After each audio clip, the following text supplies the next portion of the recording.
রহমাতাল লিল আলামিন নবী কোরআনে প্রমাণ আশিক বিনা কে বুঝিবে আমার দয়ার নবীর শান। কথা বলেন ঠিক কিনা? ঠিক। আশিক ছাড়া কেউ নবীকে চেনে? কথা বলেন চেনে? সবাই বলেন রহমাতাল লিল আলামিন নবী কোরআনে প্রমাণ আশিক বিনা কে বুঝিবে আমার দয়ার নবীর শান। আশিক বিনা কে বুঝিবে আমার দয়ার নবীর শান। নবী আমার মদিনার বুলবুল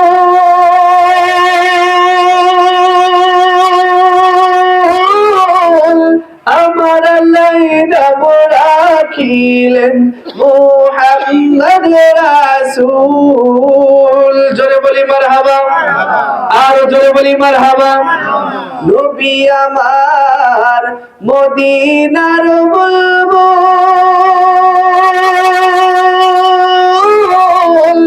আমার লাইলা রাখিলেন মুহাম্মদ রাসূল। ওই নবীকে না মানিলে, ওই নবীকে না মানিলে থাকবে না ঈমান। আশিক বিনা কে বুঝিবে আমার দয়ার নবীর শান। আশিক বিনা কে বুঝিবে আমার দয়ার নবীর শান। এই পৃথিবীর জমিনে আমি আল্লাহ পাক রব্বুল আলামিন মানুষ জাতিকে সবচেয়ে বড় দামি বানাইলাম। বান্দারে তোমরা এটা শুনে রাখো, তোমরা এটা জেনে রাখো, এই পৃথিবীতে আমি যদি পারতাম তোমাকে গরু ছাগল বানাইতে পারতাম, অন্য কোনো পোকা মাকড় অন্য কোনো পশু পাখি যদি আমি ইচ্ছা করতাম তাহলে আমি বানাইতে পারতাম। কিন্তু বান্দারে তুমি একটা বারের জন্য চিন্তা করে দেখো, একটা বারের জন্য ফিকির করে দেখো, আমি মালিক রব্বুল আলামিন তোমাকে সুন্দর করে একটা জীবন বানিয়ে দিয়েছি, তোমাকে মানুষ করে বানাইছি।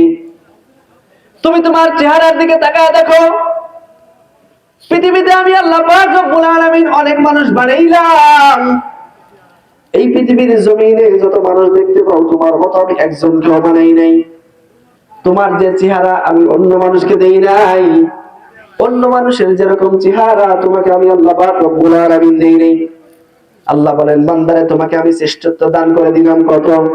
আল্লাহ রাব্বুল আলামিন সূরাতুল বাকারার ভিতরে বলেন ইন্না আউওয়ালা বাইতিন উদিআ লিন-নাস লাল্লাযী বিবাক্কাতা মুবারাকাও ওয়া হুদাল লিল আলামিন।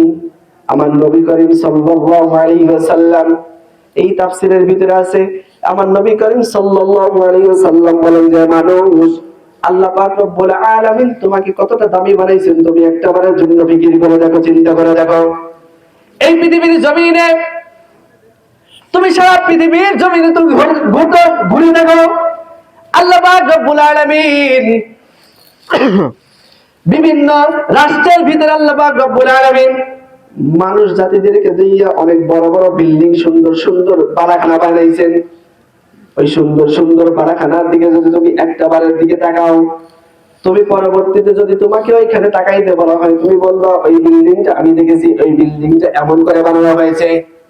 দুবাই, ফ্রান্স, আমেরিকা, অস্ট্রেলিয়া, তুমি লন্ডন যেখানে যাও যত বড় বড় বিল্ডিং তুমি দেখতে পাও একবার দেখার পর আর কোনোদিন মনে লাগবে না। কিন্তু তুমি একটা বারের জন্য চিন্তা করে দেখো, এই পৃথিবীর জমিনে আল্লাহ পাক রব্বুল আলামিন ঘরের মধ্যে সর্বপ্রথম একটা ঘর তৈরি করেছিলেন কাবা। এই ঘরটা দেখার জন্য প্রত্যেকটা মুমিনের অন্তর কাঁদে, কথা বলেন ঠিক কিনা?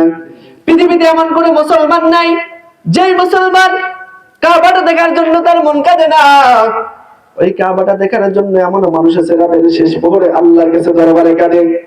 কয়েকদিন আগে আমার হুজুর একটা বিষয় পড়াইতে লাগে, কাবার কথা যখন বলেছিল, মদিনার কথা বলেছিল, নবীজির মুহাব্বত নবীজির সম্মান যখন বলতেছিল, আমাদেরকে বলতেছে যে একটা বিষয় আমি একটা ঘটনা শুনেছিলাম যে ওনাদের বাড়ির পাশে একজন রিকশাওয়ালা ছিল, বলে দুইজনই গরিব, একজন তার বাড়ির সামনে বড় একজন ধনী মানুষ, অনেক অর্থ সম্পদ, তার টাকা পয়সার কোনো অভাব নেই, হজে যাওয়ার জন্য নিয়ত করেছেন।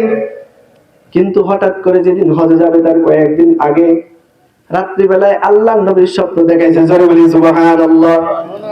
স্বপ্ন দেখাইছে, রে তুমি তো আমার এই দেশে আসবা, তুমি তো আমার এই কাছে আসবা, আমি নবীর রওজার পাশে তুমি সালাম জানানোর জন্য আসবা, আর আমি নবী তোমাকে বললাম তোমার বাড়ির সামনে একটা রিকশাওয়ালা আছে, সকালবেলা বের হয় সন্ধ্যাবেলায় বাড়িতে আসে, তোমার সামর্থ্য আছে আমি জানি, তুমি তাদেরকে এখানে নিয়ে আসার মতো ব্যবস্থা করো।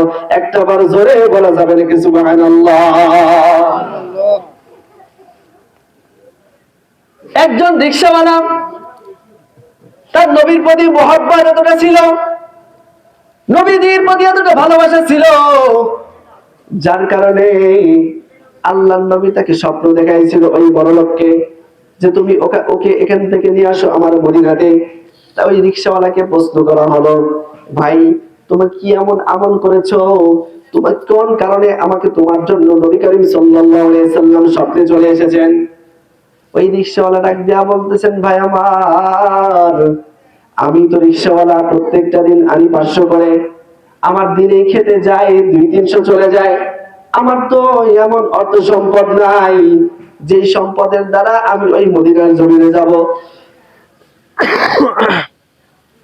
কিন্তু আমি প্রত্যেকটা দিন আমি আলেম ওলামাদের মুখে শুনেছিলাম, যদি কোনো বান্দার এমন কিছু প্রয়োজন হয় এই দুনিয়ার জমিনে আল্লাহ পাক রব্বুল আলামিন 5টা ওয়াক্ত 5 বার মানুষকে কল্যাণের জন্য মুয়াজ্জিন দিয়ে ডাকায়। আর আল্লাহ এমন একজন মুয়াজ্জিন, যেই আল্লাহ বান্দাকে দেওয়ার জন্য রাতের শেষ প্রহরে এসে আসমানের নিচে এসে ডাক দিয়া বলে, বান্দারে তো তোমাদের কার কি লাগবে, আমি আল্লাহ এসে গেছি চাও। যেই বান্দা আমি আল্লাহর কাছে, রবের কাছে মুহাব্বতের সাথে, অন্তরের সাথে চোখ দিয়া পানি ফেলে বের করে দেয়, আর বলে যে বান্দা আমার এটা দরকার ওটা দরকার, ওই বান্দা বলেছিল, ভাই আমার, আলেম ওলামাদের মুখে শুনেছিলাম যে এই আল্লাহর কাছে বললে আল্লাহ অবশ্যই গ্রহণ করে। আমার নবীর দিলে, আমার মুহাব্বত দিলে, নবীর মুহাব্বত আমার ভরপুর ছিল, আমার অন্তরটা সব সময়ের জন্য নবীজিকে দেখার জন্য পাগল করা হয়েছিলাম, যার কারণে আমি আল্লাহ পাক রব্বুল আলামিনের কাছে সব সময়ের জন্য আমি পেশ করেছিলাম, মালিক রে যদি কোনোদিন আমি এই দুনিয়ার জমিনে বেঁচে থাকি, আমার যদি সামর্থ্য যদি না হয়, কোনো একটা ভাবে হলেও তোমার সোনার মদিনার রওজা মুবারকে নিয়ে যাও। একটা বার জোরে বলা যাবে নাকি সুবহানাল্লাহ? আমার আল্লাহ পাক রব্বুল আলামিন শুধুমাত্র আমার এই দুই ফোঁটা চোখের পানি শেষ রাতে কবুল করে নিয়েছেন, যার ফলে আজকে আল্লাহ পাক রব্বুল আলামিন আমাকে মদিনার সফর, মদিনার মুসাফির বানিয়েছিলেন। একটা বার জোরে বলা যাবে নাকি সুবহানাল্লাহ? মনে বড় আশা ছিল যাব মদিনায়, আশা আছে তো ইনশাআল্লাহ? বলেন সবাই, মনে বড় আশা ছিল যাব মদিনায়, সালাম আমি করব গিয়ে, সালাম আমি করব গিয়ে নবীর রওজা,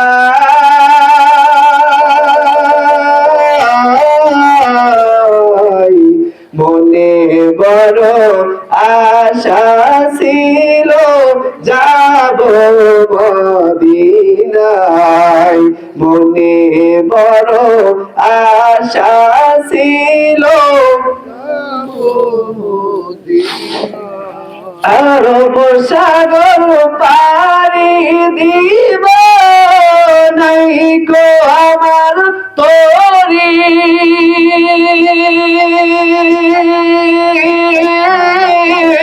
পাখি নয় যে উড়ে যাব জান্নাতে ঘর করি, আমার আশায় আছে সম্বল নাই, আশায় আছে সম্বল নাই, করি কি উপায়? মনে বড় আশা ছিল মদিনায়, মনে বড় আশা ছিল। আল্লাহ আমাদের সকলকে মদিনার মুসাফির হিসাবে কবুল করে, সকলে বলি আল্লাহুম্মা আমিন। যেই কথাটা বলতেছিলাম, আল্লাহ পাক রব্বুল আলামিন পৃথিবীর জমিনে একটা ঘর সৃষ্টি করেছেন, তার নাম হলো কাবা। যারা হজে গিয়েছেন তাদেরকে একটাবারের জন্য জিজ্ঞেস করবেন, সর্বপ্রথম যখন কাবার পাশে গিয়েছিল, কাবাটা নিজের চোখে যখন দেখেছিল, তারা সহ্য করতে পেরেছিল না, কান্না বের করে দিয়েছিল। কথা বলেন ঠিক কিনা? কাবাটা এমন ঘর, আল্লাহ পাক রব্বুল আলামিনের পয়গম্বর হাবিবে কিবরিয়া মুহাম্মদ রাসূলুল্লাহ সাল্লাল্লাহু আলাইহি ওয়াসাল্লাম সুন্দর করে কাবার পাশ দিয়ে যখন তওয়াফ করতেছেন আর বলতেছেন, এক পর্যায়ে কাবার দিকে তাকায় তাকায় তাকায় তাকায় ডাক দিয়া বলতেছেন, হে কাবা, তুমি তোমার থেকে পৃথিবীর জমিনে কোনো ঘরের দাম নেই, আমি জানি। পৃথিবীর মধ্যে সবচেয়ে বেশি দাম হলো তুমি কাবা। আর আমি নবী আজকে বলে গেলাম, তুমি ভালো করে শুনে রাখো, তুমি ভালো করে জেনে রাখো, আমি আল্লাহ পাক রব্বুল আলামিনের পয়গম্বর বললাম, একজন আদর্শবান, একজন মুমিন, তাকওয়াবান, যেই ব্যক্তিটা আল্লাহওয়ালা হয়ে গেছে, আল্লাহ প্রেমিক হয়ে গেছে, তুমি কাবার চাইতেও একজন মুমিনের দাম আল্লাহর কাছে কোটি গুণ বেশি দামি। জোরে বলি সুবহানাল্লাহ। সম্মানিত হাজিরিন, আল্লাহর গোলামেরা, আল্লাহ রাব্বুল আলামিন তার নবী করিম সাল্লাল্লাহু আলাইহি ওয়াসাল্লামকে সুন্দর করে জানায় দিয়ে ডাক দিয়া বললেন, কাবারে তোমার থেকে অনেক ভালো একজন দামি, সেটা হলো মানুষ। সেটা কি? জোরে বলেন। আল্লাহ একজন মানুষকে এত বড় দামি বানাইলেন। আল্লাহ পাক রব্বুল আলামিন পৃথিবীর শ্রেষ্ঠত্ব দান করে দিলেন মানুষ জাতিকে। আবার আল্লাহ পাক রব্বুল আলামিন অন্য একটা জায়গায় বলেছেন, উলাইকা কাল আনআমি বাল হুম আদল। আল্লাহ পাক রব্বুল আলামিন বলেন, এই মানুষটাই হলো কুকুরের মতো, শুয়োরের মতো। আল্লাহ পাক রব্বুল আলামিন বললেন, উলাইকা কাল আনআম, একজন মানুষ হলো কুকুরের মতো, শুয়োরের মতো। বলে কিভাবে? প্রশ্ন যদি করেন যে একজন মানুষ কুকুরের মতো হয় কেমন করে, শুয়োরের মতো হয় কেমন করে? আচ্ছা বলেন, এই যে আপনাদের এই দিকশের গ্রামে কোন একজন ব্যক্তি আল্লাহ পাক রব্বুল আলামিন কি কোন একজন কুকুরের উপরে নামাজ ফরজ করেছে? বলেন। রোজা ফরজ করেছে? গরুর উপরে কি নামাজ ফরজ করেছে?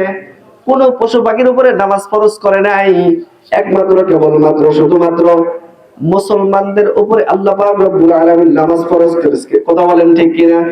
আল্লাহ পাক রব্বুল আলামিন বলেন, একজন কুকুর, একটা কুকুর যেমন নামাজ পড়ে না, তুমি বান্দাকে মুসলমান বানাইলা, তুমিও নামাজ পড়ো না, তাহলে একজন কুকুর আর তোমার মধ্যে কোনো তফাৎ আছে? কথা বলেন। একজন মুমিন, একটা কুকুর আর একজন সাধারণ মানুষ, যে ব্যক্তিরা নামাজ পড়ে না সেই ব্যক্তিটার সমান। সেই কারণে সেই ব্যক্তি কুকুরের মতো। আবার তো নামাজ পড়েই না, আবার কি করে? বলে সুদ খায়, ঘুষ খায়, দুর্নীতি করে, মানুষের সাথে খারাপ আচরণ করে, পিতামাতার সাথে খারাপ আচরণ করে। আছে না নাই? জোরে বলেন, আছে না নাই? পিতামাতার সাথে খারাপ আচরণ করে, এরকম নাই? আস্তাগফিরুল্লাহ। পিতামাতার সাথে খারাপ এমন আচরণ করে যে পিতামাতা ঘরে দরজা আটকায় দিয়ে কান্না করে। আছে না নাই? যেই সন্তান পিতা মাতাকে কষ্ট দেয়, ওই সন্তান কখনো মানুষের মতো মানুষ হতে পারে না। কথা বলেন ঠিক কিনা? জোরে বলেন, কথা ঠিক কিনা? যেই সন্তান মা বাবাকে ঘরের ভিতরে রাইখা তুমি তোমার স্ত্রীকে লইয়া ভালো মন্দ খাইতেছো আর বাবা মাকে তার গন্ধ শুকাইতেছো, আল্লাহর কসম, তুমি 100 বার হজ কর, 100 বার কেন 1 কোটি বার হজ করলেও কোনোদিন একটা হজ কবুল হবে না। কথা বলেন ঠিক কিনা? জোরে বলেন, কথা ঠিক কিনা? আল্লাহর হাবিব সাল্লাল্লাহু আলাইহি ওয়াসাল্লাম বলেন, আন-নাযরু ইলা সালাসাতি ইবাদা, তিনটা শ্রেণীর দিকে তাকাইলেই সওয়াব। জোরে বলি সুবহানাল্লাহ। 1 নম্বর হলো কাবা। যেই ব্যক্তিটা কাবার দিকে তাকাবে, কাবার দিকে তাকানোর সঙ্গে সঙ্গে সওয়াব। জোরে বলি সুবহানাল্লাহ। 2 নম্বর হলো যেই ব্যক্তিটা কোরআন তেলাওয়াত করবে, কোরআন দেখে দেখে কোরআন তেলাওয়াত করবে, কোরআনের দিকে তাকাইলেই সওয়াব। জোরে বলি সুবহানাল্লাহ। আর যেই ব্যক্তিটা উত্তম ভাবে ভালোবাসা নিয়ে মহব্বতের সাথে মা বাবার চেহারার দিকে একবার তাকাবে, আল্লাহর নবী বলেন একটা কবুল হজের সওয়াব পেয়ে যাবে। জোরে বলেন না সুবহানাল্লাহ। এরকম সন্তান আছে না নাই? তাহলে আল্লাহ কি বলেন? সেই জন্য আল্লাহ বলেন উলাইকা কাল আনআম, এরা হলো পশুর মতো, জানোয়ারের মতো। আবার বলতেছেন না না, শুধু কুকুরের মতোই নয়, শুয়োরের মতোই নয়, বালহুম আদল, এদের চেয়েও খারাপ। নাউজুবিল্লাহ, জোরে বলবেন না। এরা হলো খারাপ যারা আজানকালে যাওয়ার পরেও মসজিদের ভিতরে যায় না। আল্লাহ পাক রব্বুল আলামিন এদের ব্যাপারে বলেছেন যে আমি আল্লাহ পাক রব্বুল আলামিন এদেরকে সৃষ্টি করার পর এরা মসজিদে যায় না। মুসলমান বানাইলাম, মুসলমান বানানোর পর আমি তাদেরকে বিবেক নামক একটা নিয়ামত দান করলাম। বিবেক নামের একটা নিয়ামত দান করে দিলাম যে বান্দা এটা ডান পথ, এটা বাম পথ। যদি তুমি ডান পথের দিকে আগাও তাহলে তুমি জান্নাতি হবা, আর যদি তুমি বাম দিকে আগাও তাহলে তুমি জাহান্নামী হবা। আল্লাহ পাক রব্বুল আলামিন বান্দাকে সবকিছু দিয়ে দিলেন সামনে, কিন্তু একটা নিয়ামত দিয়ে দিলেন, সেটার নাম হলো বিবেক। বিবেক দিয়ে বান্দা চিন্তা করবে আর দেখবে যে বান্দা কোন দিকে যাওয়া যায়, সামনের দিকে যাওয়া যায় নাকি পিছন দিকে যাওয়া যায়। আল্লাহ রাব্বুল আলামিন সুন্দর করে দুনিয়ার সমস্ত মানুষকে জানায় দিয়ে ডাক দিয়া বলেন হে, আর জোরে বলি আল্লাহু আকবার। আল্লাহ রাব্বুল আলামিন বলেন রে বান্দা, দুনিয়ার জমিনে তুমি কি করেছো? কাল কিয়ামতের ময়দানে আমি আল্লাহ পাক রব্বুল আলামিন তোমার মুখে লাগামটা, তোমার মুখ আমি বন্ধ করে দিব। তুমি যে তোমার আপন মানুষদেরকে তুমি বন্ধু বানাইতেছো, শুধুমাত্র তোমার আপন মানুষ কাল কিয়ামতের ময়দানে তোমাকে বলে যাবে এটা না না। কাল কিয়ামতের ময়দানে তুমি যদি তোমার হাতটা দ্বারা যদি তুমি ভালো কাজ করো, তাহলে তোমার এই হাতটা দ্বারা কাল কিয়ামতের ময়দানে আমি আল্লাহর কাছে ভালো সাক্ষী দিবে। তোমার হাত তোমার জন্য ডান পথের সাক্ষীদার হবে।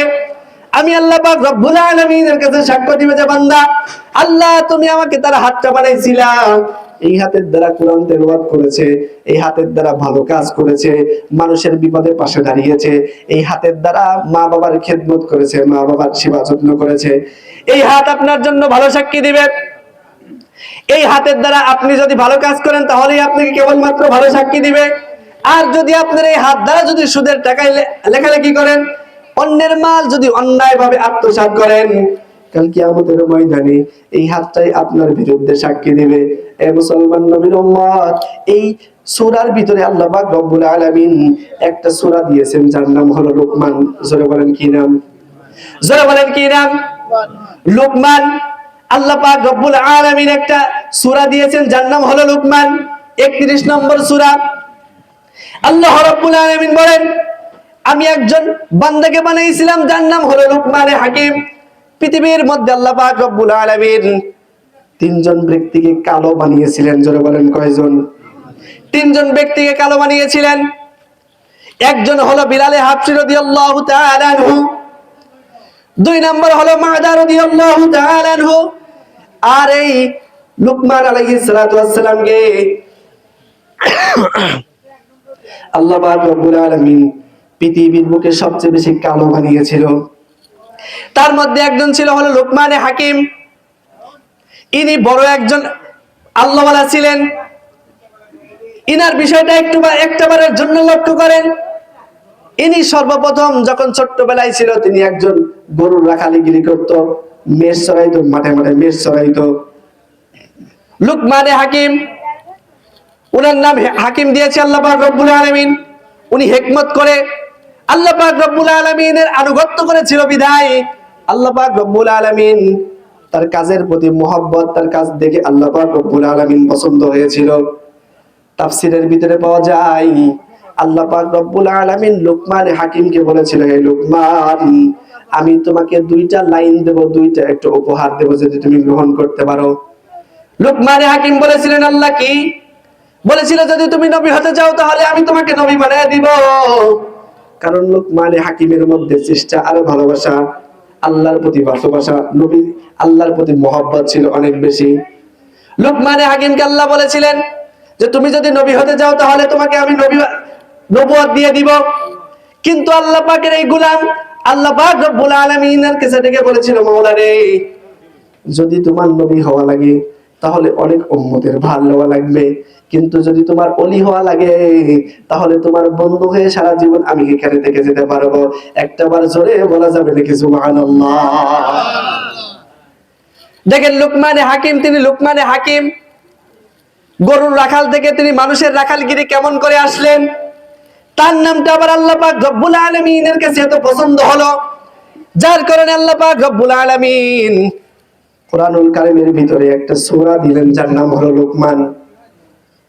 উনি একদিন মানুষের মাঝে এরকম কথা বলতেছিলেন, ওয়াজ করতেছিলেন, আর একজন ব্যক্তি ওই মাঠের ভিতর থেকে উঠবিস উঠবিস করতে, একটু নড়াচড়া করতেছে। লুকমানে হাকিমের এটা লক্ষ্য করতেছেন। ইমাম সাহেব যেমনই হোক, মুসল্লিরা যদি একটু নড়াচড়া করে, ইমাম সাহেব বুঝতে পারে যে আমার ওয়াজ আর তার ভালো লাগতেছে না। কথা বলেন ঠিক কিনা? মুসল্লিদের মন বোঝা এটা হলো ইমামের দায়িত্ব। যে ইমাম আদর্শবান ইমাম, যে আলেম আদর্শবান আলেম, এটা মানুষের মনের ভাব স্থান কাল পাত্র ভেদে কথা বলতে পারবে, এটাই হলো ইমাম। কথা বলেন ঠিক কিনা? লুকমান আলাইহিস সালাতু ওয়াস সালাম উনি কথা বলতেছেন মানুষের সামনে, হাজার হাজার মানুষের সামনে ওয়াজ করতেছেন। আর একজন ব্যক্তি ওখান থেকে উঠে আসলো। উঠে আসার পর লুকমানে হাকিমের বাম পাশে বসে গেলেন। ওখানে বসে যাওয়ার পর লুকমানে হাকিম কিছু একটা বলতে চায়, কিন্তু বলে না। যে আমার মতো একজন রাখাল, এত বড় একজন মানুষকে আমি কি বলবো, যদি আবার এত মানুষের সামনে যদি আবার কিছু বলে ফেলে। কথা কি বুঝতে পারতেছেন? ওই লোকটা এবার চিন্তায় পেরেশানি হয়ে গেল। পেরেশানি হতে হতে হঠাৎ করে লুকমানে হাকিমের পায়ের সঙ্গে তার পাটা লেগে গিয়েছে। এবার লুকমানে হাকিম নিজেই বলতেছেন, কারণ উনি মানুষের রাহবার হয়ে গিয়েছেন।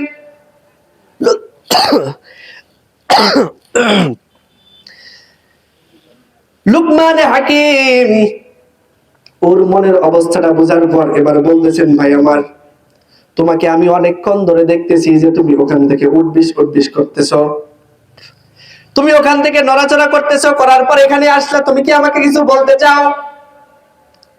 এবার ওই লোকটি বলতেছেন, হুজুর, আমার মনের ভিতরে একটা প্রশ্ন। আমি অনেকক্ষণ ধরে আপনার ওয়াজ শুনতেছি, আপনার কোরআনের তাফসীর শুনতেছি হুজুর, কিন্তু আপনার চেহারার দিকে আমার মনে হইতেছে যে ছোট্টবেলায় আমি একজন লোকমানের সঙ্গে রাখালগিরি করতাম, গরুর রাখালগিরি। আপনি কি সেই লোকমান? জোরে বলবেন না আল্লাহু আকবার। লুকমানে হাকিম হেসে দিয়েছে আর বলতেছেন, হ্যাঁ, তুমি এই বিষয়টা কোত্থেকে বুঝতে পারলাম? ওই লোকটি বলতেছেন, হুজুর, আপনার কথা বলার অঙ্গি ভঙ্গি আর আপনার চেহারাটা আমার মনে পড়ে যাচ্ছে যে ছোট্টবেলায় আমি একজন লোকমানের সঙ্গে রাখালগিরি করতাম। আপনার চেহারাটা দেখে আমার মনে হইতেছিল। উনি বলতেছেন, হুজুর, আপনি গরুর রাখাল থেকে মানুষের রাখালগিরিতে কেমন করে আসলেন?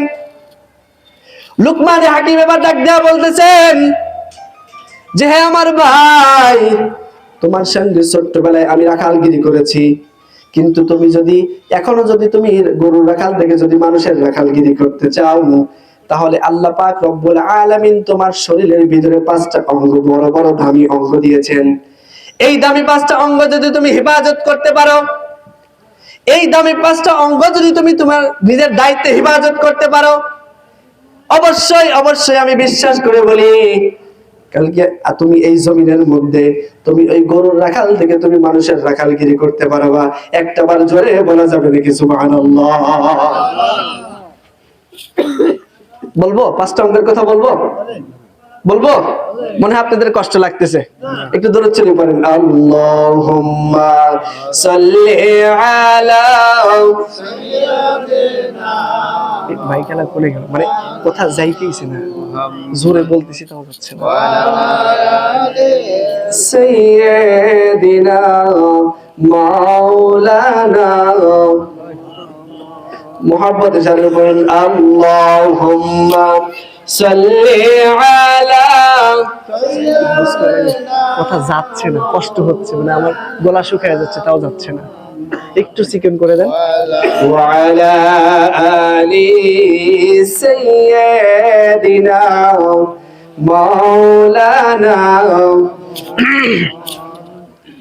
সম্মানিত হাজিরিন, আল্লাহর গোলামেরা, আল্লাহ রাব্বুল আলামিন লুকমান হাকিমকে একজন গরুর রাখাল থেকে কেমন করে একজন মানুষের রাখালগিরিতে নিয়ে আসলেন।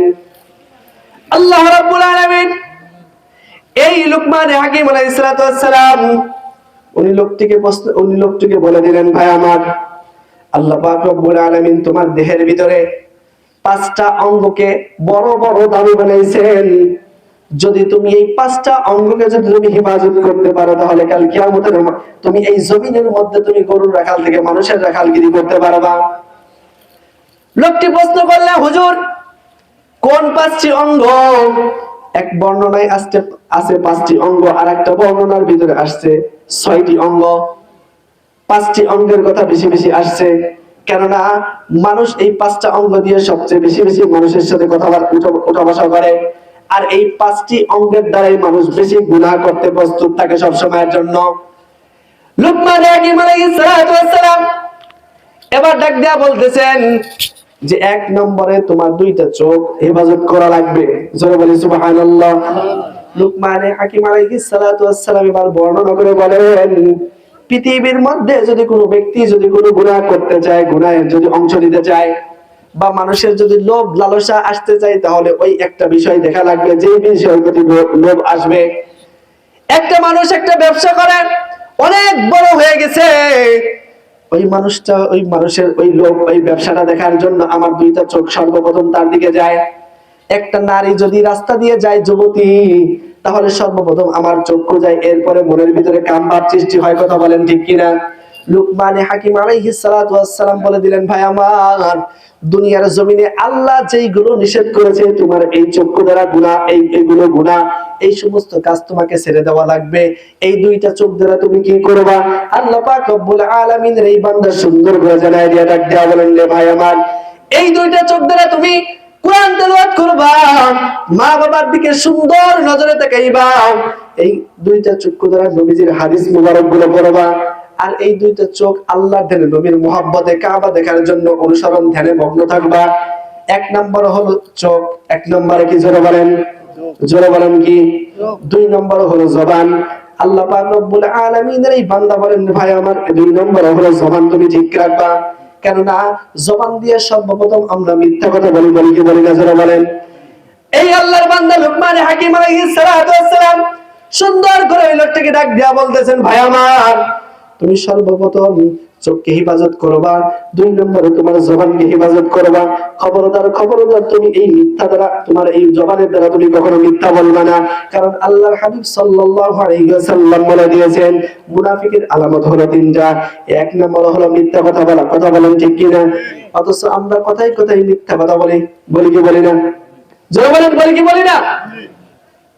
বন্ধু তুমি কোথায়? বন্ধু আমি তো জাহান্নামের চৌরাস্তায়, বলে কি বলে না?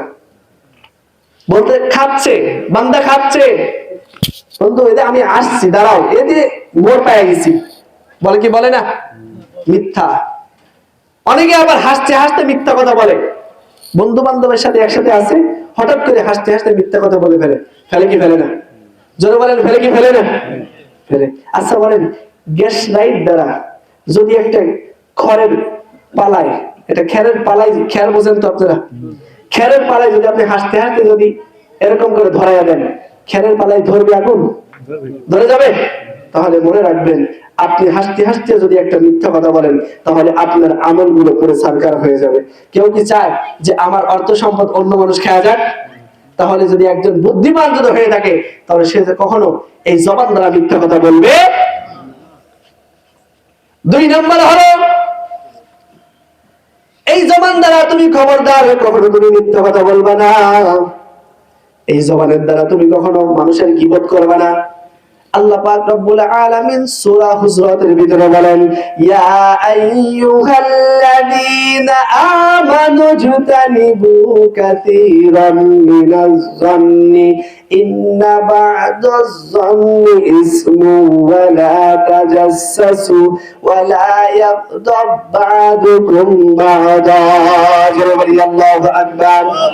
আল্লাহ পাক রব্বুল আলামিন বলেন, হে মুমিনগণ, তোমরা খবরদার খবরদার অন্য মানুষের গীবত করবে না, অন্য মানুষের পরনিন্দা করবে না।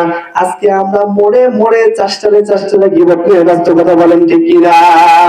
সম্মানিত হাজিরিন, আল্লাহর গোলামেরা, এই জন্য 2 নাম্বার জবানকে হেফাজত করা লাগবে। 3 নাম্বার কি বলেছেন? তোমার 2টা হাতকে হেফাজত করো। তোমার এই 2টা হাতের দ্বারা তুমি খবরদার ঘুষের খাতায় তুমি নাম লেখা দিবাই না। তুমি এই হাতের দ্বারা অন্যায় মাল আত্মসাৎ করবে না, গরিবের মাল তোমরা কখনো ভক্ষণ করবে না, অন্যের মাল কখনো অন্যায়ভাবে আত্মসাৎ করবে না, মানুষকে অন্যায়ভাবে কখনো থাপ্পড় দিবে না। এ মুসলমান নবীর উম্মত, আল্লাহ পাক রব্বুল আলামিনের এই বান্দা 4 নাম্বার বলতেছেন তোমার লজ্জা স্থান। লজ্জা স্থানের দ্বারা মানুষ সবচেয়ে বেশি গুনাহ করে। আল্লাহ পাক রব্বুল আলামিনের হাবিব সাল্লাল্লাহু আলাইহি ওয়াসাল্লাম একটা হাদিসের ভিতরে বর্ণনা করে বলেন, সাহাবায়ে কেরামের দল, তোমরা, হে আমার উম্মতের দল, তোমরা শুনে রাখো, তোমরা জেনে রাখো, তোমরা যদি 2টা অঙ্গের হেফাজতের যদি জিম্মাদারির দায়িত্ব নিতে পারো, আমি নবী তোমাদেরকে বললাম, কাল কিয়ামতের ময়দানে আমি নবীজি জিম্মাদার হয়ে তোমাদেরকে জান্নাতে পৌঁছায় দেব। একটাবার জোরে বলা যাবে নাকি সুবহানাল্লাহ? আল্লাহ হাবিব সাল্লাল্লাহু আলাইহি ওয়াসাল্লাম বলেন, 1 নাম্বার হলো তোমার জবান, 2 নম্বর হলো লজ্জা স্থান। আমাদের সমাজের ভিতরে এমনও মানুষ আছে, একজন মানুষের সঙ্গে আরেকজন মানুষের যদি ঝগড়া বিবাদ লাগে, তাহলে মহিলাদের লজ্জা স্থান নিয়ে কথা বলে, আছে না নাই? জোরে বলেন, আছে না নাই? আল্লাহর নবী সাল্লাল্লাহু আলাইহি ওয়াসাল্লাম মিরাজের রাতে যখন জাহান্নামের ভিতরে ঢুকেছিলেন, জাহান্নামের ভিতরে এক প্রকার মানুষের চেহারাটা মহিলাদের গুপ্ত অঙ্গের মতো এরকম দেখা যায়। আমার নবীজি তাড়াতাড়ি আস্তাগফিরুল্লাহ বলে এরকম করে মুখটা ঘুরায় নিয়ে বলতেছেন, জিবরাইল, এই উম্মতগুলো কার? তখন আল্লাহর নবী জিবরাইল আলাইহিস সালাম বলতেছেন, ইয়া রাসূলুল্লাহ, এই উম্মতগুলো আপনার। বলতেছে, এদের অবস্থা এরকম কেন? জিবরাইল বলতেছেন, ইয়া রাসূলুল্লাহ, এই উম্মতগুলো আপনার। যখন দুনিয়ার জমিনে থাকা অবস্থায় কোন মানুষের সাথে যখন ঝগড়া বিবাদে লাগতো, এই সমস্ত মহিলা আর এই সমস্ত পুরুষগুলো মহিলাদের গুপ্ত অঙ্গ নিয়ে মুখে উচ্চারণ করার কারণে আল্লাহ পাক রব্বুল আলামিন তাদের জবানটা মহিলাদের গুপ্ত অঙ্গের মতো করে দিয়েছে। জোরে বলি নাউযুবিল্লাহ। তাহলে কি সেটা করা যাবে? যারা বলেন করা যাবে? করা যাবে না। এই জন্য লুকমান হাকিম আলাইহিস সালাম বলতেছেন, 4 নম্বরে তুমি তোমার লজ্জা স্থানকে হেফাজত করো, আর 5 নম্বরে বলতেছেন তুমি তোমার পাকে হেফাজত করো। এই পা দ্বারা খবরদার খবরদার তুমি যেখানে সেখানে তুমি এই পা দ্বারা অতিক্রম করিও না। কেন? এই পা তোমাকে দিয়েছে আল্লাহ। এই পা দ্বারা তোমাকে মসজিদ পর্যন্ত যাওয়ার কথা আল্লাহ পাক রব্বুল আলামিন বলেছেন। কথা বলেন ঠিক কিনা? জোরে বলেন কথা ঠিক কিনা? আল্লাহ রাব্বুল আলামিন বলেছেন, এই পা দ্বারা খবরদার খারাপ কোনো কাজ করিও না, খারাপ কোনো কাজের উদ্দেশ্যে তুমি যাও না। কেননা কিয়ামতের ময়দানে তোমার এই পাও তোমার জন্য সাক্ষী দিবে। কথা বলেন ঠিক কিনা?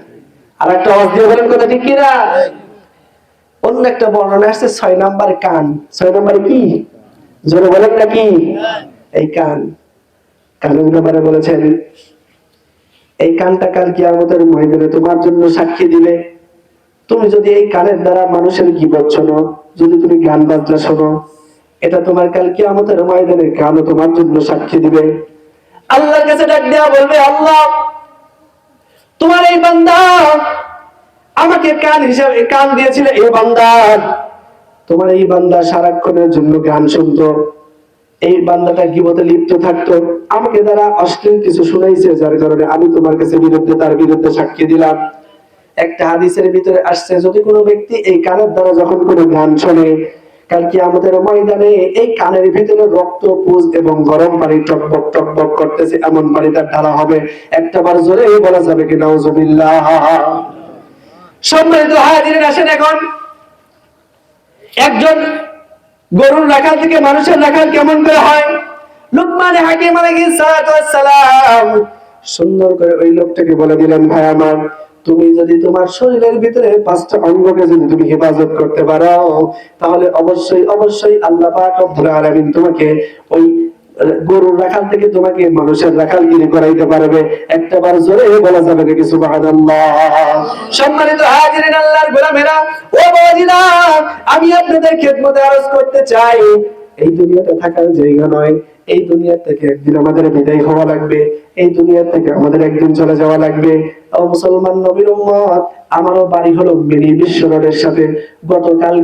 গতকালকের আগের দিন একটা ছোট্ট বাচ্চা, 5 থেকে 6 বছর বয়স, এরকম একটা বাচ্চা রাস্তা দিয়ে হঠাৎ করে হাঁটতেছিল।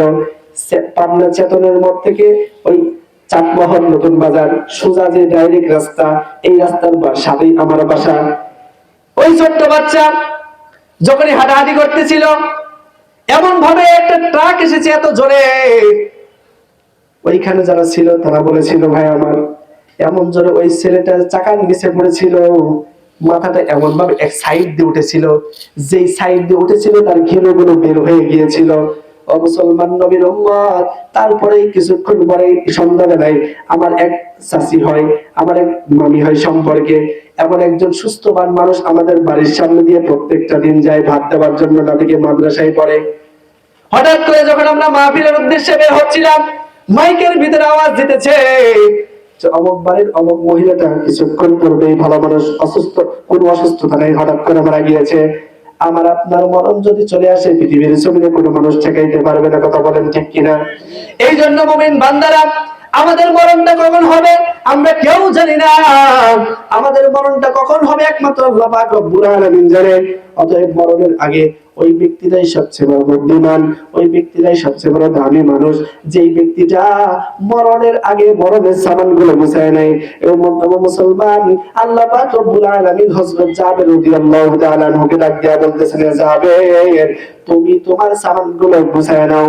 আল্লাহর পয়গম্বরের সাহাবী হযরত জাবের রাদিয়াল্লাহু তাআলা আনহু নবীজিকে ডাক দিয়া বলতেছেন, ইয়া রাসূলুল্লাহ, আপনি আমাকে কোন সামান গুছায় নিতে বলতেছেন?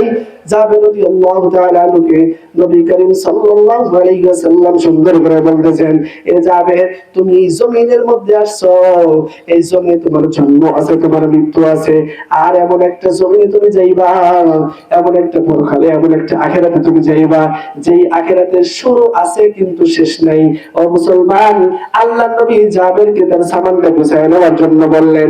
ও মুসলমান নবীর উম্মত, এই দুনিয়ার জমিন থেকে আমরা যে কোনো মুহূর্তে চলে যেতে পারি, এই জন্য কার কখন মউত হবে আমরা জানি না। হযরত মালিক রাদিয়াল্লাহু তাআলা আনহু, ইমাম মালিক রাহমাতুল্লাহি আলাইহি নবীজির বড় একজন আশিক ছিলেন। নবীজির রওজা মুবারকের পাশে সব সময় খিদমতের জন্য থাকতেন, নবীজির রওজার খিদমত করতেন, কোনদিন জুতা পাই দিতেন না। কেন? আদবের খেলাফ হবে যে আমার নবী কোথায় কোথায় পা দিয়েছেন, আর আমি ইমাম মালিক কেমন করে জুতা পাই দিয়ে হাঁটি, যদি আমার নবীর পায়ের উপরে যদি আমার পাটা পড়ে যায়। উনার মনে একদিন হজ করার জন্য শেষবারের মতো উনি চিন্তা করলেন যে আমি তো দুনিয়ার জমিন থেকে একদিন বিদায় হয়ে যাব। তাহলে বিদায় হয়ে যাওয়ার পর ওনার মনের ভিতরে একটা বড় আশা জাগা দিল যে আমি একবার হজ করতে চাই। মরণের আগে একবার হজ করার জন্য নিয়োগ করলাম, কিন্তু ওনার দিলের ভিতরে এরকম একটা টেনশন আসলো যে আমি নবীজিকে মুহাব্বত করি, নবীজির রওজা মুবারকের পাশে সব সময়ের জন্য অবস্থান করি। এখান থেকে যদি হজ করার জন্য যদি ওই মক্কার জমিনে রওনা দেই, প্রতিমধ্যে যাওয়ার পরে যদি আমার যদি মরণটা হয়ে যায়, তাহলে হয়তো মনে হয় আমি রাসূলের শাফায়াত থেকে বঞ্চিত হইতেই পারি। ইমাম মালিক রাহমাতুল্লাহি আলাইহি এই চিন্তা করার পর রাত্রিবেলায় যখন ঘুমাচ্ছেন, ঘুমের ভিতরে আল্লাহ পাক রব্বুল আলামিনের পয়গম্বর হাবিবে কিবরিয়া মুহাম্মদুর রাসূলুল্লাহ সাল্লাল্লাহু আলাইহি ওয়াসাল্লাম হাজির হয়ে গেছেন। একটাবার জোরে বলা যাবে নাকি সুবহানাল্লাহ? আল্লাহ পাক রব্বুল আলামিনের পয়গম্বর হাবিবে কিবরিয়া মুহাম্মদুর রাসূলুল্লাহ সাল্লাল্লাহু আলাইহি ওয়াসাল্লাম যখন হাজির হয়ে গেলেন, ইমাম মালিক রাহমাতুল্লাহি আলাইহি বলতেছেন, হুজুর, আমি মরণের আগে আমার একবার হজ করার জন্য মন কেমন যেন করে। হুজুর, আপনি একটা বিষয় সম্পর্কে আমার ভিতরে, দিলের ভিতরে কেমন যেন করতেছে, যদি আপনাকে ছেড়ে, আপনার রওজা ছেড়ে যদি আমি মক্কার জমিনে হজ করার জন্য রওনা দেই, আর ওখানে যাওয়ার পরে যদি আমার মরণটা হয়ে যায়, তাহলে হয়তো আপনার শাফায়াত থেকে আমি বঞ্চিত হইতেই পারি। ইয়া রাসূলুল্লাহ, আপনার কাছে একটা আরজি পেশ করতেছি। ইয়া রাসূলুল্লাহ, আপনি খালি একটা বিষয় সম্পর্কে আপনি একটু আমাকে জানায় দিবেন, যাতে করে আমি এখান থেকে শিক্ষাটা নিয়ে যেতে পারি। হুজুর, আমার মরণটা কখন হবে আপনি একটু জানায় দেন। আল্লাহ পাক রব্বুল আলামিনের পয়গম্বর হাবিবে কিবরিয়া মুহাম্মদুর রাসূলুল্লাহ সাল্লাল্লাহু আলাইহি ওয়াসাল্লাম ডান হাতটা বের করলেন। বের করার পরে এই 5টা আঙ্গুল সুন্দর করে দেখায় দিলেন, আবার বন্ধ করে হাতটা বন্ধ করে চলে গেলেন। ইমাম মালিক রাহমাতুল্লাহি আলাইহি সকালবেলা যখন ফজরের নামাজের পর ইমাম মালিক রাহমাতুল্লাহি আলাইহি বুঝলেন না, উনি ওনার খাদেমকে পাঠিয়ে দিলেন, যাও যাও তাড়াতাড়ি যাও, ব্যাখ্যাবিদের কাছে চলে যাও। যে প্রথমত বলেছিলেন যে খবরদার তুমি বলবা না এই স্বপ্নটা কে দেখেছে। ব্যাখ্যাবিদের কাছে যা বলবা যে একজন মানুষ একটা স্বপ্ন দেখেছে, রাত্রি বেলায় নবী করিম সাল্লাল্লাহু আলাইহি ওয়াসাল্লাম এসেছেন, আর তার কাছে মৃত্যু সম্পর্কে জানতে চাওয়ার কারণে তিনি হাতের 5টা আঙ্গুল বের করে দিয়ে আবার বন্ধ করে চলে গিয়েছেন। এই বিষয়টা সম্পর্কে জানে না, এই বিষয়টা সম্পর্কে ভালো করে বুঝতে পারে নাই। ও ব্যাখ্যাবিদ, তুমি এই বিষয়টা সম্পর্কে ভালো করে একটু আমাদেরকে ব্যাখ্যা করে দাও। খাদেম যখন চলে গেলেন ব্যাখ্যাবিদের কাছে, ব্যাখ্যাবিদ বলতেছেন যে এই এমন একটা স্বপ্ন দেখেছে, এই স্বপ্ন যেগুলো মানুষ দেখতে পারে না। একটাবার জোরে বলা যাবে নাকি সুবহানাল্লাহ? ব্যাখ্যাবিদ বলতেছেন, উনি বলতেছেন প্রত্যেকটা মানুষের কিছু কিছু কৌশল থাকে, সবকিছু সবাইকে জানানো যায় না। যায় একসাথে যদি ব্যবসা করে কিছু কিছু গোপন নিজের কাছে রেখে দেয়, কেননা তার দামটা তো থাকা লাগবে। কথা পাই না, কথা বলেন না ঠিক কিনা? ব্যাখ্যাবিদ বলতেছেন, যদি তুমি নাম না বলো তাহলে আমি ব্যাখ্যা করে দিতে পারবো না। চলে গেছেন আবার ইমাম মালিক রাহমাতুল্লাহির খাদেম ইমাম মালিকের কাছে, যা ডাক দেয়া বলতেছেন, হুজুর নাম না বললে আপনাকে ব্যাখ্যা করে দিবে না। এবার বলেছেন, যাও যাও, অনুমতি দিলাম, তুমি যা নাম বলবা। যে এই স্বপ্নটা ইমাম মালিক রাহমাতুল্লাহি আলাইহি দেখেছেন।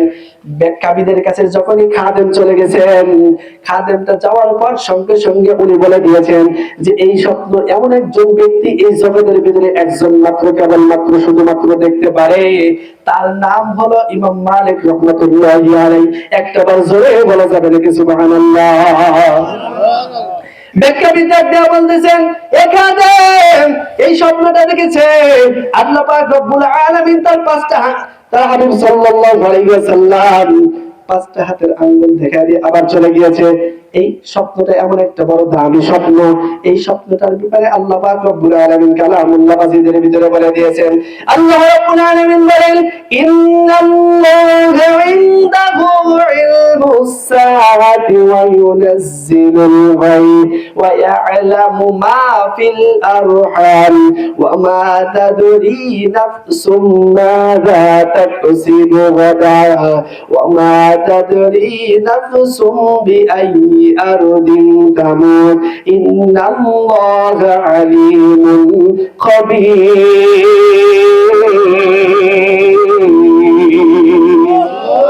আরো জোরে বলি আল্লাহু আকবার। ব্যাখ্যাবিদ বলতেছেন, ইন্নাল্লাহা ইনদাহু ইলমুস সাআ, কিয়ামতটা কখন হবে পৃথিবীর জমিনে একমাত্র আল্লাহ পাক রব্বুল আলামিন ছাড়া, এই পৃথিবীর জমিনে কখন কিয়ামত হবে, কোন অবস্থায় হবে, কিভাবে হবে, একমাত্র আল্লাহ জানেন। পৃথিবীর জমিনে কোনো মানুষকে আল্লাহ পাক রব্বুল আলামিন এই ইলমটা দেয় নাই।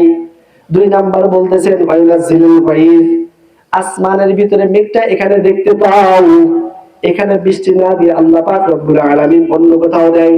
আমরা এমনও ফলো করেছি যে রোদ হচ্ছে আবার বৃষ্টিও হয়, হয় কি হয় না? আবার মেঘও নাই কিন্তু আসমান থেকে বৃষ্টি হয়, হয় কি হয় না? আল্লাহ পাক রব্বুল আলামিন বলেন, হে দুনিয়ার মানুষ, দুনিয়ার জমিনে কখন আমার এই জমিনের জন্য কোথায় কতটুকু কত ফোঁটা পানির প্রয়োজন, এই বিষয়টা আমি আল্লাহ পাক রব্বুল আলামিন ছাড়া পৃথিবীর অন্য কেউ জানে না। একটাবার জোরে বলা যাবে নাকি সুবহানাল্লাহ? 3 নাম্বার বলতেছেন, ওয়া ইয়ালামু মা ফিল আরহাম, হে মুমিন বান্দারা, দুনিয়ার জমিনে তোমাদের স্ত্রীর গর্ভে যখন সন্তানটা চলে আসে, তোমরা কি করো? তোমরা হসপিটালে চলে যাও। কেন চলে যাও? তোমরা চলে যাও আলট্রাসোনোগ্রাফি করার জন্য। এই সন্তানটা ছেলে সন্তান হবে নাকি মেয়ে সন্তানটা মেয়ে সন্তান হবে? তোমরা চলে যাও হলো হসপিটালে, তোমরা চলে যাও আলট্রাসোনোগ্রাফি করার জন্য।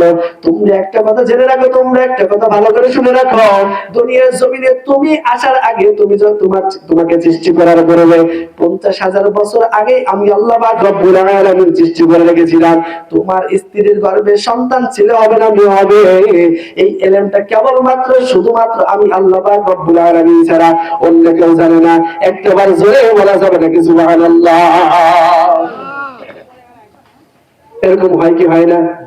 আমাদের বাড়ির পাশে একজন আলট্রাসাউন্ড করে আসছে, ধরেছে মেয়ে, মন খারাপ, একটা আগে হয়েছে, পরবর্তী আবার আলট্রাসাউন্ড করছে, এরপরে কি হয়েছে? ডাক্তার বলে দিয়েছে আপনার মেয়ে হবে। কি হবে? মেয়ে হবে। ওনার মন খারাপ, কিন্তু একজন ব্যক্তি বলেছিল যে ডাক্তার ভুল বলেছে, তোমার ছেলে সন্তান হবে, তুমি দেখে নিও, তোমার ছেলে সন্তান হবে, তুমি দেখে নিও। যেদিন হয়েছে সেদিন এখন দেখে সত্যি আল্লাহ পাক একটা ছেলে সন্তান দান করে দিয়েছে। সুবহানাল্লাহ। সঙ্গে সঙ্গে মিষ্টি কেনার পর একটা লুঙ্গি কিনছে, কেনার পর যেই ব্যক্তি বলেছিল যে ছেলে সন্তান হবে তার বাড়িতে চলে গেছে। যেন বলেন না সুবহানাল্লাহ।